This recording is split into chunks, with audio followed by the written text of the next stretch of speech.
In today's video, I'm going to teach you how to fix the pesky "something went wrong" error on Google Gemini. Many users experience this issue, but I'm here to guide you through some troubleshooting steps that often resolve the problem. First and foremost, let's start with the basics, checking your internet connection. This might seem straightforward, but often these small errors arise from connectivity issues. Make sure you're connected to a stable Wi-Fi network or have a strong data signal on your device.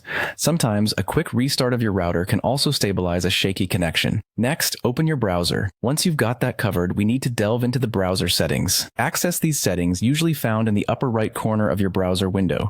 This is where we get into the heart of the troubleshooting process. One of the most effective fixes for web-based issues is clearing your browser cache and cookies. These stored data files can sometimes become outdated or corrupted, leading to errors like the one in question. In your browser settings or privacy section, you'll find the option to clear your browsing data. Be sure to choose both cache and cookies, then proceed with the clearing. This won't affect your saved passwords, but will refresh your browser to get rid of any glitches. If your issue persists, try accessing Google Gemini through a different browser or device. This step helps determine if the problem is browser-specific or device-related. Switching to another browser can often bypass settings or extensions on your current one that might be causing the issue. If you're still encountering problems, another simple yet effective step is to log out of your Google account and then log back in. This resets your connection to Google's servers and can resolve any login session issues that may be causing the error. Sometimes, the best fix is patience. Wait for a while and then try accessing Google Gemini again. The issue could be on Google's end, perhaps with server overload or temporary downtime, which usually resolves itself within a short period. If after all these steps you're still facing the issue,